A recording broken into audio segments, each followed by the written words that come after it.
We can start recording. Hi, everybody. Brilliant. I'm Dr. Laura Balzer. I'm an associate professor of biostatistics at the Berkeley School of Public Health and core faculty in computational precision health. It's my honor to host the last CPH seminar of 2025.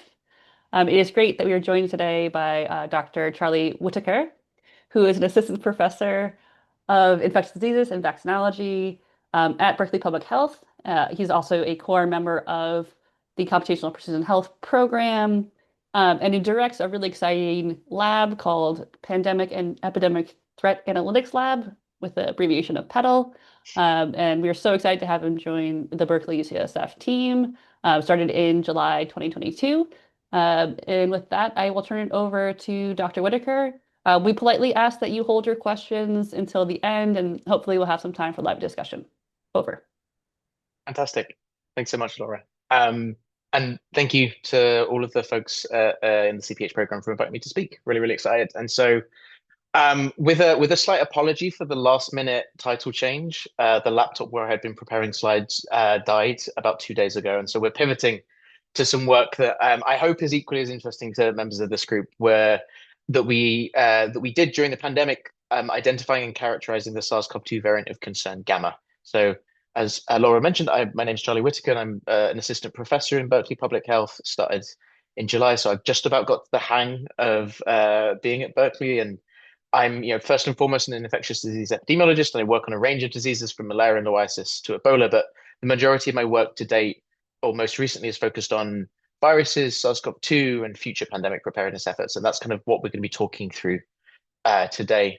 But I just wanted to start off by maybe just giving a little bit of an intro to our group more generally, because this is, I think, the first time that I've addressed the CPH group. At Berkeley, I lead the Pandemic and Epidemic Threat Analysis Lab, or PETAL for short. And fundamentally, our aim is to try and ensure the next pandemic doesn't happen. And when we think about pandemic preparedness, I think a central question is how we identify the most effective options to prevent epidemics and then optimize the use of these interventions in real world settings. And we use computational epidemiology to do that. We work to try and understand how viruses spread through populations and then generate evidence that helps determine which interventions are likely to work, when they should be deployed, and how we can use them most effectively. And this is all to try and reduce transmission risk before outbreaks become epidemics and epidemics become pandemics.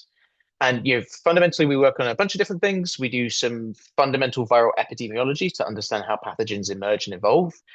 We develop quantitative tools, often modeling based, that can help develop, deploy, and operationalize new novel public health technologies. So, if my laptop hadn't died, I would have been talking to you about broad spectrum vaccines. And when outbreaks do occur, we kind of drop everything and pivot to supporting public health partners, so providing modeling and phylogenetic evidence that supports real-time operational decisions. And I guess kind of like a recurring theme of what I'm going to hopefully share with you today is this emphasis on generating robust and policy relevant insight that helps support the most vital folks who actually do the public health and make the decisions that materially impact the health of the people we serve. But to kind of give you a sense of where we're going to be going today, I'm going to first begin by stepping you through research that we did during the emergence and spread of the Gamma variant in Brazil and the kind of devastating wave of COVID-19 mortality it drove. And the kind of key focus underlying much of this is about leveraging the information contained within viral genomes to answer fundamental scientific questions about their evolution, and then use these insights to support timely public health decision making. And I'm going to kind of use the Gamma variant as a case study to kind of give you a sense of how exactly we do that and how the epidemiological implications of these dynamics, of these evolutionary dynamics, are a key part of formulating effective public health strategies. And I'll spend a little bit of time thereafter talking about within hospital mortality during the Gamma wave. And I hope work that will be of most interest to a lot of the folks who work with kind of healthcare records and in hospital settings before, if we have time, spending a little bit of time reflecting and thinking about future directions and questions in the pandemic preparedness space. But with that in mind, let's start on initial work that we carried out looking at identifying and characterizing the Gamma variant. And I'm going to, a quick point of clarification, because otherwise it can get confusing, is that when it was first discovered, This particular SARS-CoV-2 lineage was called P1 and later was designated the gamma variant by the World Health Organization. They both refer to the same lineage, and I'm going to use them interchangeably throughout this talk. So apologies if it's confusing, and hopefully I've sidestepped a little bit of the confusion by surfacing this to begin with. But as I kind of alluded to a couple of slides back, I think a central theme of the work that follows is going to be about the importance of evolution in shaping the public health impact of viral pathogens, and crucially, how a failure to anticipate these evolutionary dynamics contributed to significant tragedy across Brazil. And understanding the link between epidemic processes, so the spread of a virus through a community, and its evolution is vital and has been the subject of a great deal of both theoretical and empirical work. And I think a lot of that can be summarized at its core as, the question is, how should evolutionary considerations, the evolution of the virus and the changing of its properties and its antigenic response in human immunology, shape public health response? And this is central to many public health issues: antimicrobial resistance, tuberculosis, but many other viruses, the influenza virus. But this question, I think, was given very little attention during the earliest phases of the pandemic, including by myself. This is a kind of like this isn't a retrospective revisionist thing. This was something I didn't appreciate and I think is very important. And I think I failed to appreciate it despite substantial evidence from other virus systems, other coronaviruses, whose dynamics are intimately shaped by patterns of evolution, antigenic variation, and for which these processes have profound public health implications. And so it's against this backdrop that we're going to be exploring some work that we did looking at the emergence and impact of the SARS-CoV-2 gamma variant in Brazil. And for a little bit more context, this work is going to be centered on the city of Manaus in Brazil. So that's in the northwest corner of that map on the left-hand side. And it's the capital of the Amazonas region. It's home to over 2 million people, and it's one of Brazil's poorest state capitals. And the city experienced an absolutely devastating first wave during May 2020. This led to complete collapse of the healthcare system and widespread oxygen shortages. And work that we had carried out with the lab of Professor Esther Sabino at University of Sao Paulo had suggested a large fraction of the city's population had been infected during this wave. So we were doing serological surveillance of blood donors, so basically assaying individuals' blood to see if they had antibodies to SARS-CoV-2. And when we correct for everything that you typically correct for, age, sex, sensitivity, specificity, and then adjusting for seroreversion, so the loss of antibodies over time following infection, so there's a natural waning typically. Our work suggested as much as 65% of the population might have been infected over that time. And so on this graph here, I'm showing you seropositivity over time, so the proportion of samples that had a positive readout for COVID antibodies. And in the gray in the background, I've overlaid the Manaus epidemic, so you can clearly see when that first wave was. And each of the points on here is seropositivity, and whether we've adjusted for sensitivity, specificity, seroreversion, etc. And the key one that I would love you to focus on are the red points, which are the ones that we adjusted for everything and seroreversion. And I think the key take home from this is that there was really extensive acquisition of immunity in the city's population during the first half of 2020. Despite this high level of population immunity, however, the city experienced a significant second wave starting in December 2020, so only 7 months later. And that second wave led to even higher mortality and, again, complete collapse of the city's healthcare infrastructure.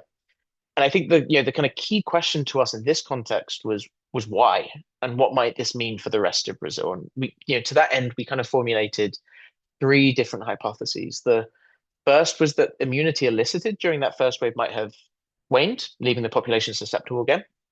But our second and third hypotheses were really about the virus itself in Manaus. Was there something different about it? Was it more transmissible or able to evade immunity from prior infection? And that was the kind of backdrop to beginning the scientific investigations that we carried out. And along with collaborators from the University of Sao Paulo and public health officials in Manaus, we kind of focused genomic surveillance efforts on the city and sequenced SARS-CoV-2 genomes from about 180 COVID-19 patients between November and December 2020, i.e., just as that second wave was starting. And I should say this was against a backdrop of very minimal genomic surveillance prior. Before this, I think only 7 genomes for SARS-CoV-2 had been generated from the Amazonas region. And what our analyses found was the presence of a novel SARS-CoV-2 lineage that would later go on to become named P1. that had 17 amino acid changes, including 10 in the spike protein, which is a really crucial part of the virus's genome, and which was completely phylogenetically distinct from the ancestral lineages and whose circulation in Manaus had preceded this. So here I'm kind of showing you one of the maximum likelihood phylogenetic tree certs in the bottom left, with non-P1 sequences from Amazonas colored in red and P1 indicated by that cluster in dark green at the bottom right. And next to it is a list of some of the lineage defining mutations it possessed. At the time, these were very consequential. I still remember entire Twitter threads devoted to N501Y.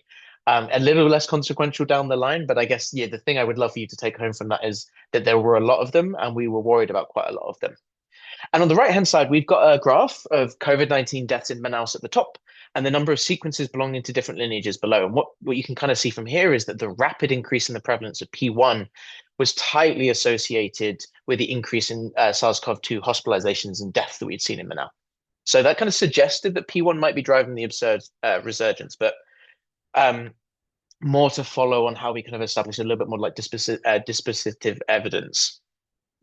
And then we kind of followed this up by using molecular clock phylogenetics to better understand the timing of emergence of this lineage. And so on the left-hand side here, I'm showing you what's called a root to tip regression. So it's just a way of understanding how the accumulation of substitutions in a viral genome varies across time. And on the right-hand side, I'm showing you a similar graph, but for B117 or the alpha variant. And so intriguingly, what we saw here was very, very different relationships between P1 and alpha. You can see with alpha on the right-hand side that all of the blue dots are way above the background. And what that kind of suggested to us that alpha had emerged with way more substitutions than we would expect based on its kind of like temporality. And actually what people have, I think, since found is that alpha and other particular variants have probably emerged from long-term residency in immunocompromised individuals where they're able to accumulate a very significant number of substitutions and mutations. We didn't see that for P1. And what this suggested to us is that there was a playbook for variants. A lot of them were emerging from immunocompromised populations, but there are different mechanisms and contexts to emergence. And in this case, P1 was very different compared to alpha. We next kind of used another phylogenetic approach to try and understand the date of emergence. And what we've basically found was that it was about 3 weeks before the observed resurgence in hospitalizations and death. Now, why is that important? It's important because that kind of time period, i.e. P1 emerged about 3 weeks before we see a hospitalization wave, is very consistent with our understanding about for COVID-19 infections, the delay between you getting infected and you showing up in hospital, which is, again, typically on the order of 2 to 3 weeks. And so what we were showing here and what we're showing on this kind of right-hand side is P1 is this very, very distinct cluster of very, very different SARS-CoV-2 genomes that are associated with emergence in the region of kind of mid-November, which is about 2 to 3 weeks before we see this resurgence of hospitalizations. So again, some more evidence to suggest that there might be a link, but we wanted to keep going. And with Thomas Bowden's team from the University of Oxford, we looked at kind of structural mapping of the spike protein. And as I say, there was a constellation of probably 3 key mutations that we were worried about. The first was N501Y, which had been shown to increase ACE2 affinity. ACE2 is a receptor that SARS-CoV-2 binds to mediate cell entry, I believe. That had been implicated as the reason for alpha's increased transmissibility. We also saw E484K and K417T, and these were seen in the beta variant in South Africa and were strongly associated with immune evasion.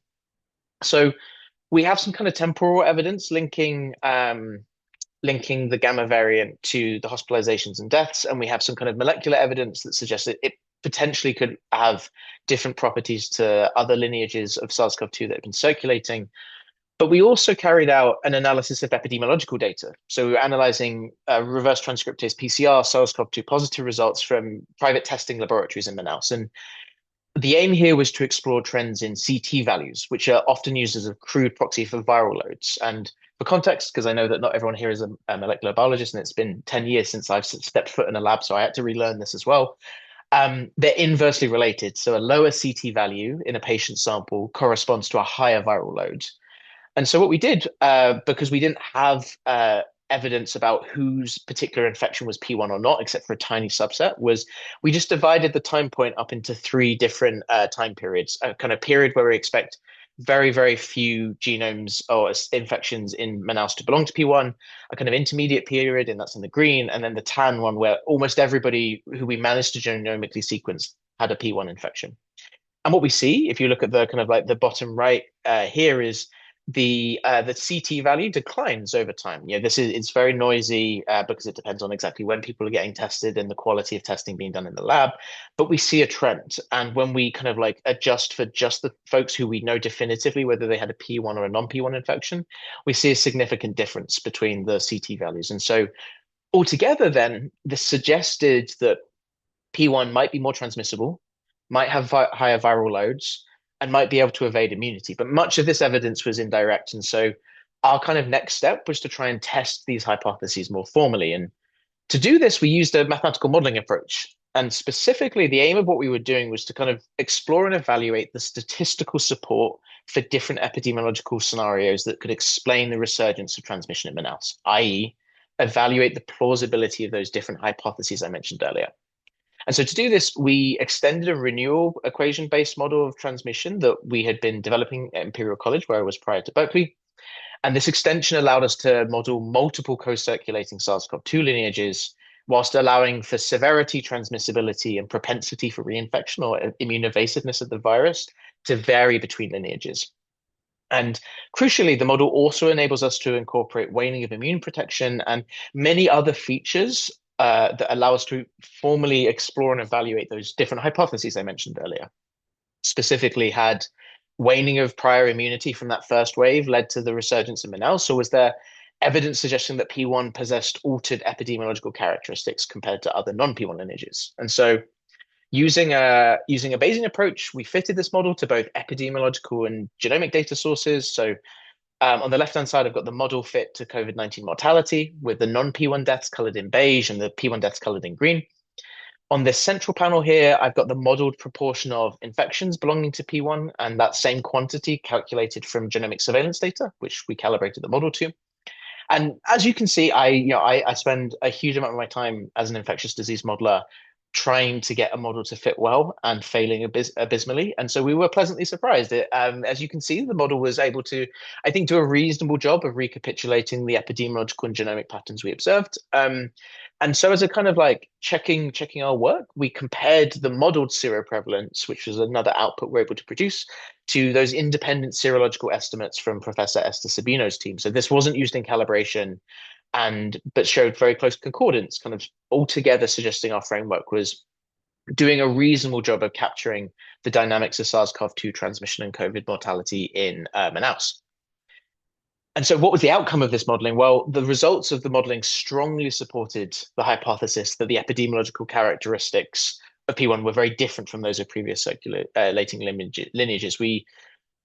We saw that P1 was probably more transmissible, capable of a limited degree of immune evasion, and certainly associated with increased disease severity. And so these plots on the right-hand side show the joint posterior distribution for different parameters in the model. And specifically, we're looking at the joint distributions for three parameters that describe P1's characteristics relative to prior lineages.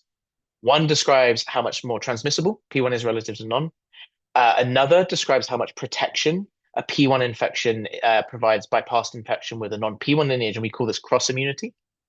And for cross immunity, 1 indicates there's complete cross protection between those two lineages, and 0 indicates there's none whatsoever, i.e. a lot of immune evasion.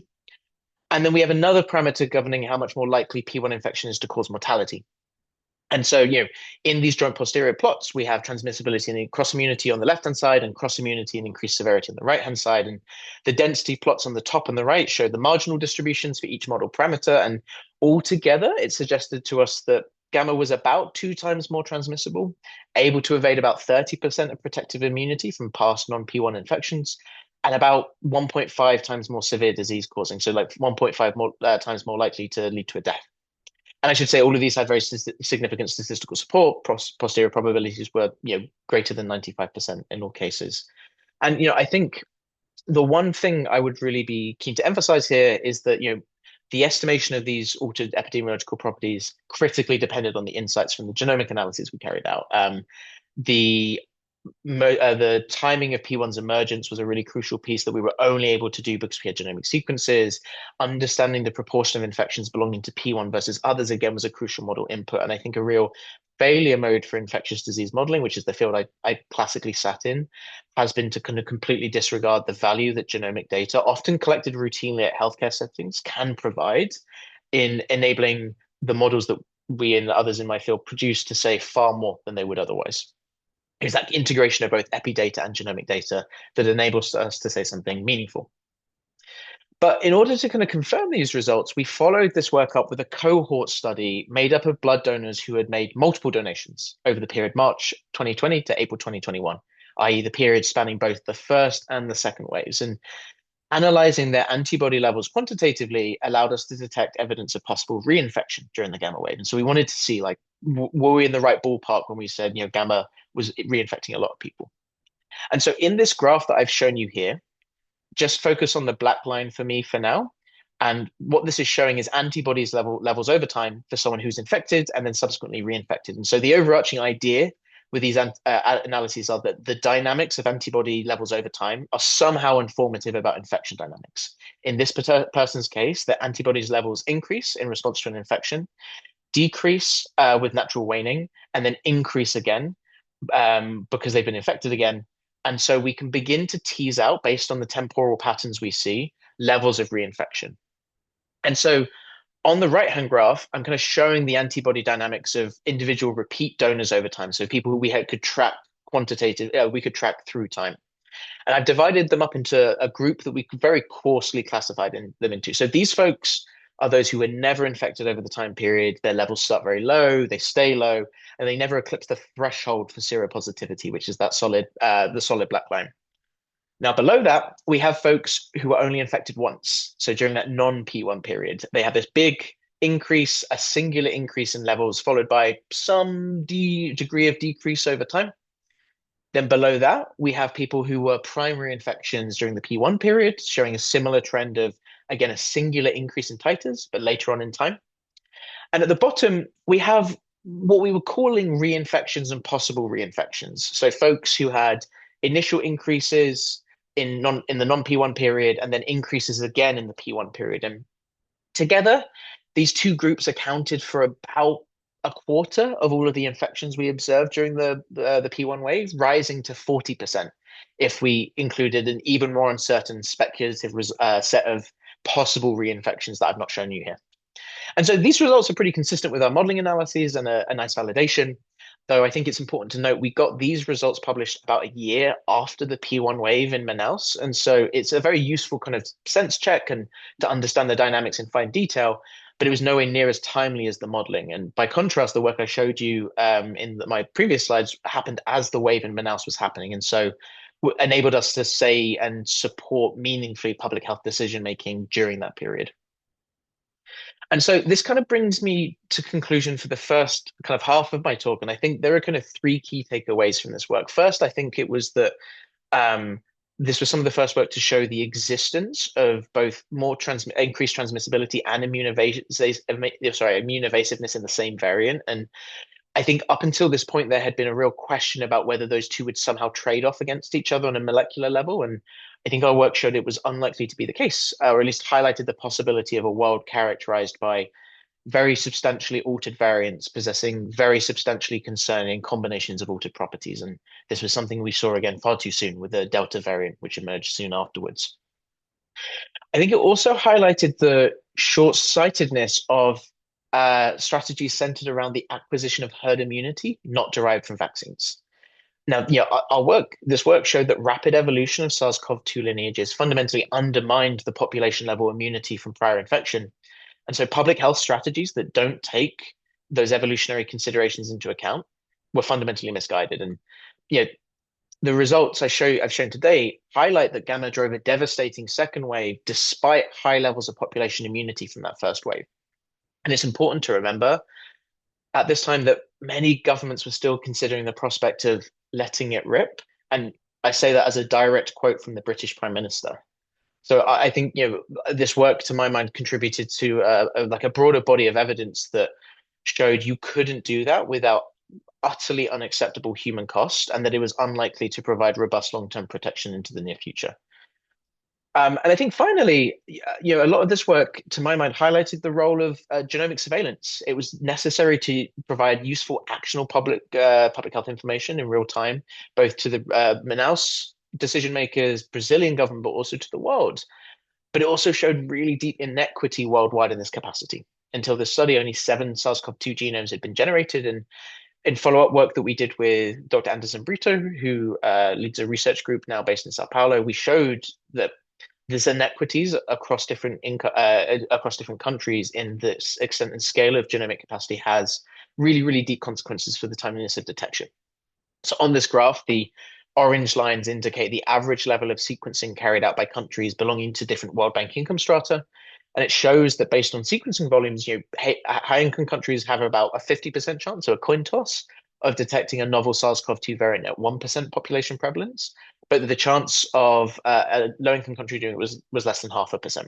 And I think addressing these inequities has to become a cornerstone of future pandemic preparedness efforts.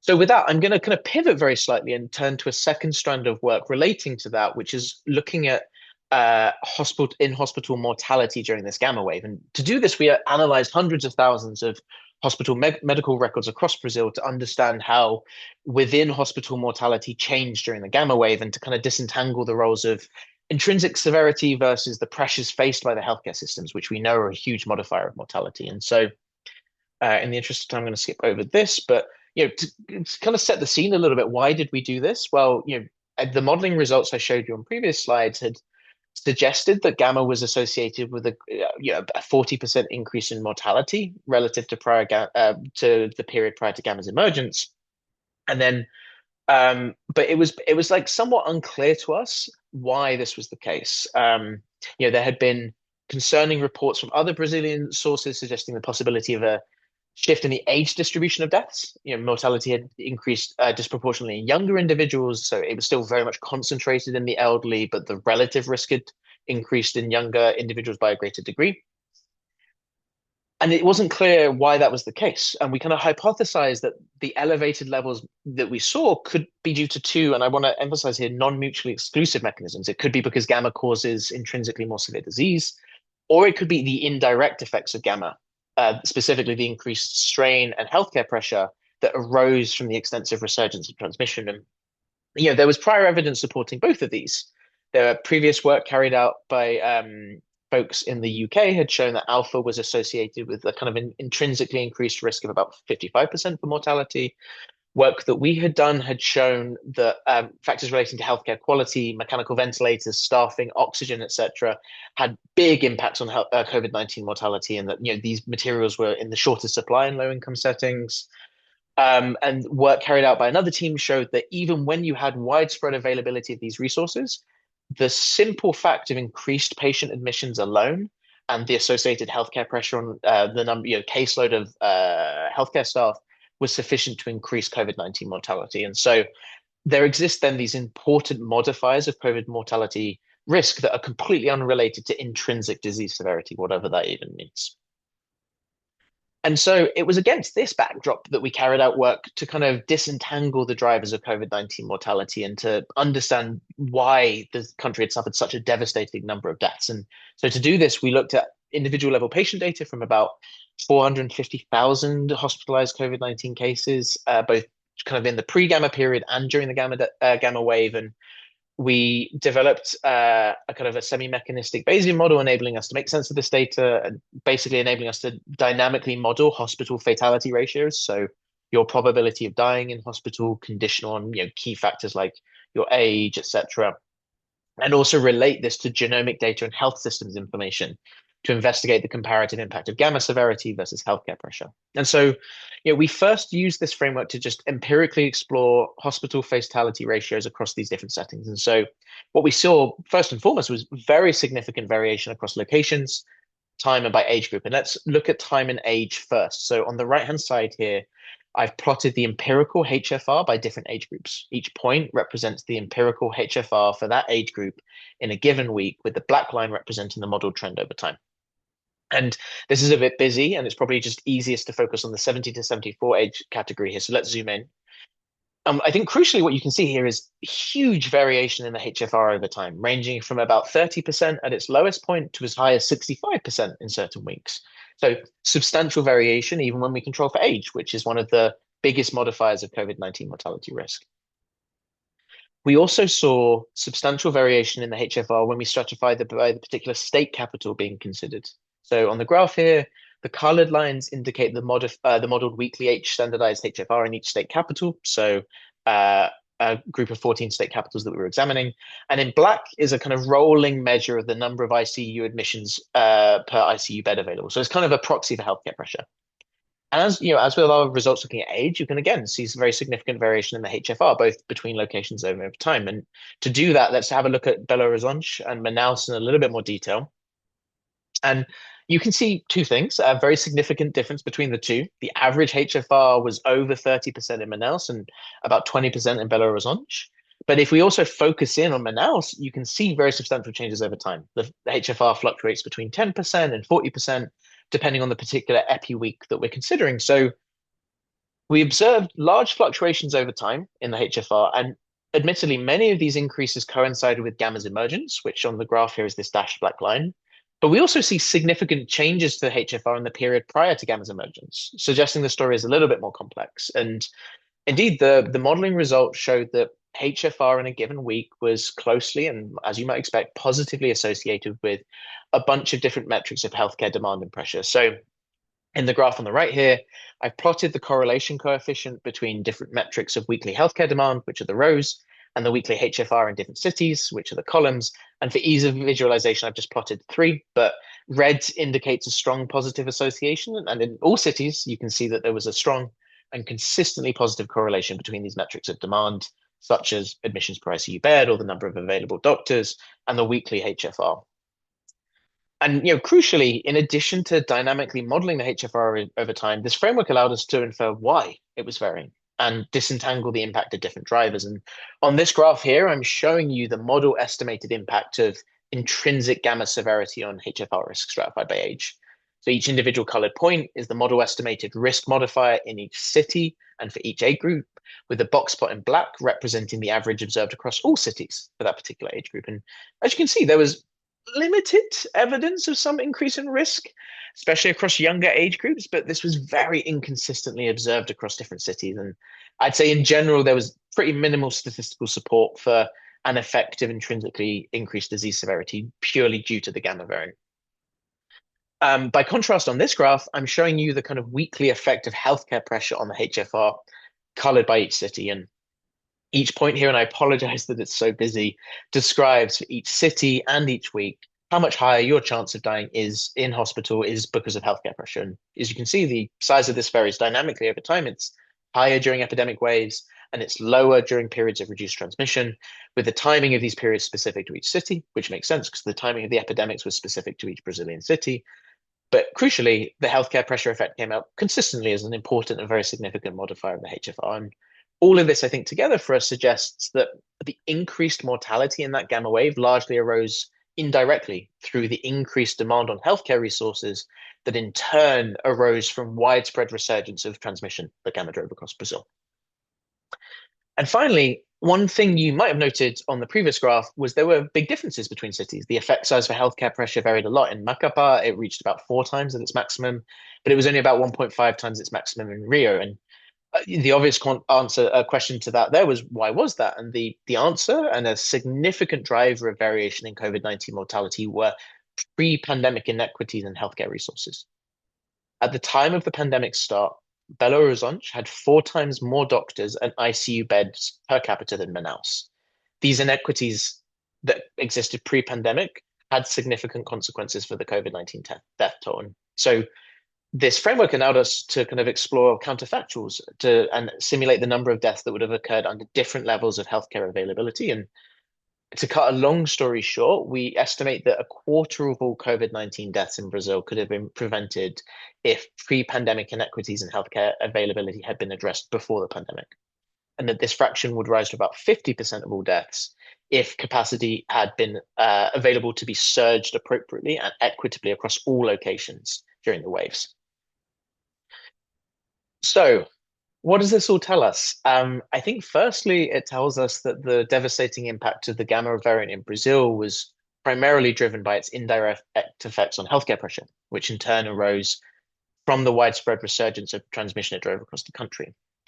But it also tells us that healthcare pressure was significantly compounded by pre-existing inequities in health capacity, which led to otherwise completely preventable COVID-19 death. And I think that this factor is often overlooked, but it emphasizes the fundamental importance of healthcare resources themselves as a component of future pandemic preparedness strategies, especially in settings where that capacity is most limited currently. And I kind of wanted to leave this section with a quick anecdote, which arose from some work I did with the news organization Reuters during the pandemic. So, using their continent-wide network of contacts, so these are in-country journalists that they kind of reach out to every time they want to write a story on a particular thing in the country. They carried out a survey asking kind of African ministries of health, charities and NGOs based in country, et cetera, about the availability of mechanical ventilators.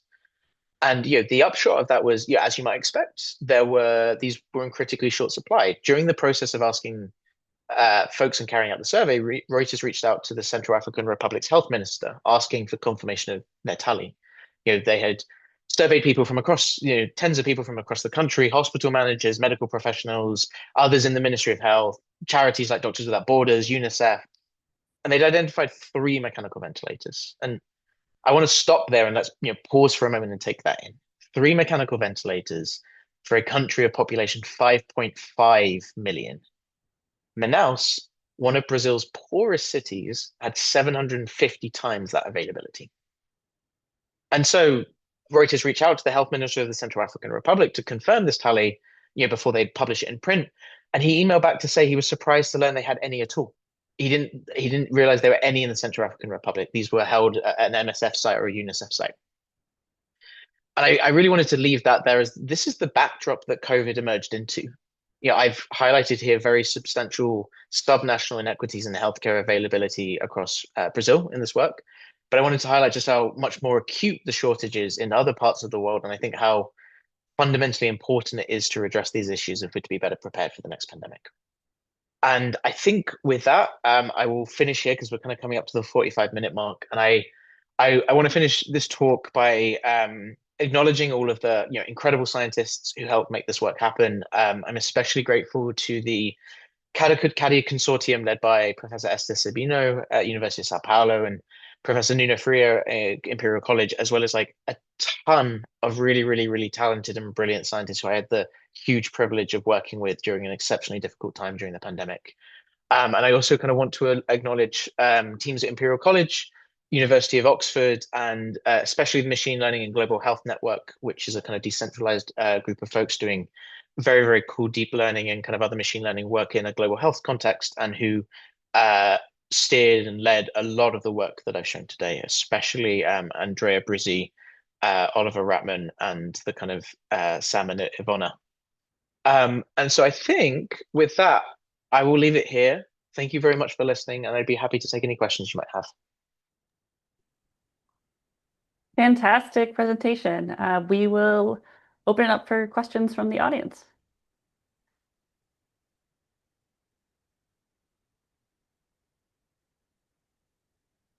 Maybe with that, I will stop sharing my screen so I can see people. There we go. Very happy to go back and share my screen if anything was unclear and somebody wants to ask something about a particular slide. Just let me know. I think the host can confirm people should have the hand raise function, or if you just want to. Yes, thanks. Well, maybe I'll kick it off. Inspired by last week, Charlie and I were on a qualifying exam for epidemiology. And you mentioned the word counterfactual. So I think many of us are experts in causal inference. And I was just wondering if you could maybe translate some of the concepts you're talking about with effect modifiers and indirect effects to, if you could think about a causal graph or a causal model, what that might look like. And also just like it seems like you really have a very complex longitudinal structure, right? With like time is massively important. And maybe just talk a little bit more about that's a very big question, but thanks. No, I understand what you're saying. I completely. And if it, I think in the interest of time, and if it's okay with you, I think I can give a better answer to that for the first tranche of work I showed. So maybe useful for me to kind of speak to that. I think the when I say counterfactual, I probably don't mean it in like the strictest biostats sense of the term, but I think the way I think about it is that we impose we work within a Bayesian framework, but we impose structural priors by making a choice of a particular mechanistic model that models the phenomena phenomenologically by having people in distinct disease states and passes them through particular disease states and has a mechanistic representation of how particularly infected individuals then yield more infections, etc. And so the kind of when I say counterfactual, what I really mean is having that model well calibrated to a particular realized past present enables us to then say if I tweak this particular model parameter in this particular way to represent a different public health action, a mask mandate or gamma not emerging, and we assume something about the way in which other facets of the model stay the same, what is the outcome that I get?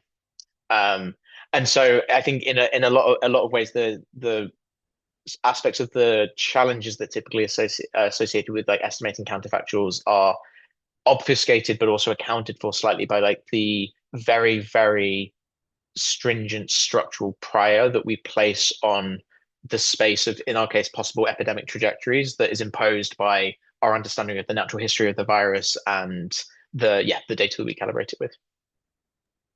Great, thank you. Daniel, I think you had your hand up next. Yeah, thanks. Great presentation. And this is sort of a meta question about data availability and Mm. cooperation. Like I saw all of your collaborators in Brazil, and I knew some of the MSF colleagues who were working around Manaus, and I would just say that there was a ripple effect. Also, people couldn't even refer people to Manaus, which was relatively more developed than a lot Yeah. of places. But I'm curious, like Brazil, as you mentioned, has a really robust health research infrastructure. Hmm. And my email these days is full of reports from African countries and people freaking out about the US, for example, requiring data agreements as part of their US health aid. Yeah. But I'm curious what you think about that, because obviously one piece of your research is about like what people knew and when they knew it, and it could have been up. Presumably, some of those insights that you have had could have been speeded up, and things could have been improved if data was more available faster, if the health inequities had been analyzed Mm. more quickly sooner, etc. So I'm curious what you feel about the future of data collaboration and US extraction of data. Thanks. I think a really important question, Daniel. Maybe I can answer that in two parts. First is not a huge fan of the idea of the US carving out a ton of different bilateral agreements that is probably going to limit the ability of data to see the light of day.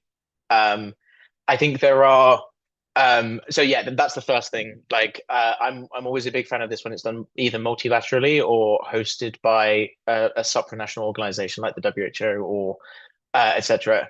I think I think I would kind of say this, which is that the thing that I loved most about this work that we carried out in Brazil is that like Esther and her team and the folks in Manaus were the folks really driving this in both like crucially both scientifically and from a data generating perspective. And I think an often failure mode of these types of partnerships is to kind of concentrate technical capacity in the places where the data is not being generated. And so this was like a again, I was only a PhD student at the time, but the it was a really nice relationship to have modeled to me that has like shaped a lot of my thinking going forward in terms of how I carry these things out. Having said that, with data, I think there are really important and difficult questions to address here, and like maybe I'll just illustrate. I think genomic data is a really useful and illustrative one. There has been a real push, often from global North scientists, that I think is like well intentioned, but but that is focused on kind of making the data accessible and transparently available from day one, for everybody to use. So saying like the moment you generate a sequence, whack it on NCBI or something like that. And I think a huge amount of tension has arisen because often a lot of the folks who are generating this data don't necessarily get a fair chance to then publish that work in a scientific journal before somebody else publishes analyses based on it. And so your platforms like GISAID have kind of come up with like user agreements around that.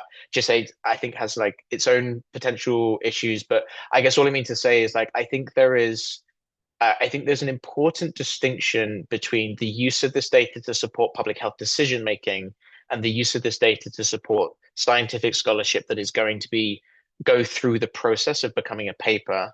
And I think always with a view to sharing the former as like rapidly and like equitably as we can, and then carving out space to protect the folks who are generating the data, who are often doing this under incredibly difficult outbreak response conditions, to then make sure they have space once they have time and they're not responding to an active outbreak, to ensure that they can publish with it and reap the benefits within, the rewards within academia that sadly we are structured to kind of like to be beholden to, feels really, really important. And so, yeah, to your point, like I think generally speaking, the more that data is openly available, the better. But I think there are important tensions around who is generating the data and how the scientific rewards from generating that data are reaped that have benefits for how we think about access. But that is an entirely different thing to supporting a public health response, where I think generally sharing your data is really important as fast as possible.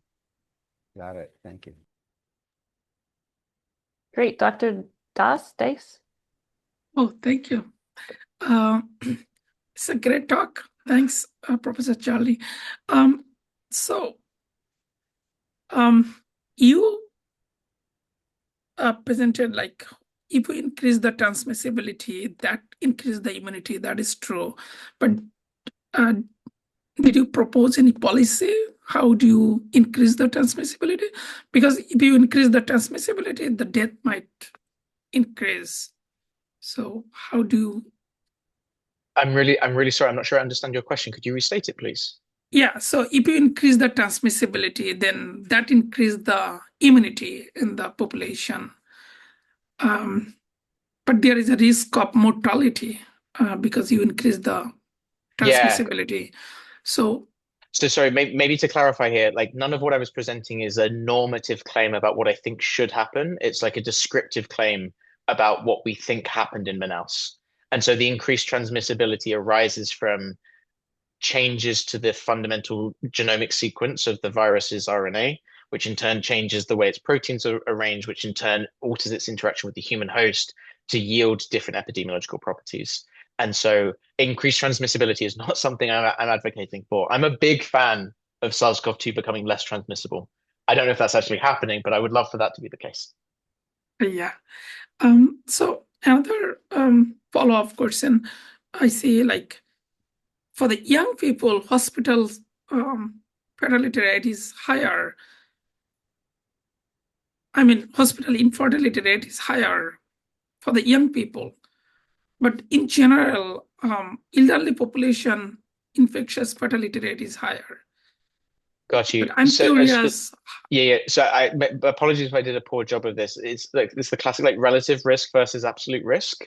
So within hospital mortality is significantly higher for the elderly groups, and the HFR is like very much higher, but the relative increase from a very low baseline for young people is higher. So I'm making up the numbers now, but the relative risk was say like 1.5 times for young people, and it was only about 1 times, so no increase for the elderly individuals. But that's the relative increase of different absolute baselines. I see. So is there any specific region? With regards to the age distribution, I actually don't have a good sense, I'm afraid. Yeah, no, it was like an empirical observation made by some folks during the gamma wave, and I don't have a good enough sense. Unsolved is the answer. Oh, thank you. Thanks.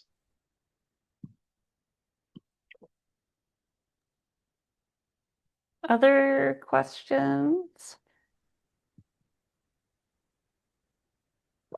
Uh, Maybe I'll do a broader question.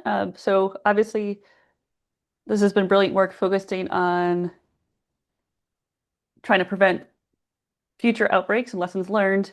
But could you maybe talk broadly about are there lessons learned here for existing epidemics and pandemics? So a lot of my work focuses on the HIV prevention and treatment as well as Hmm. tuberculosis and things. So established ones that, Yeah. yeah, thanks.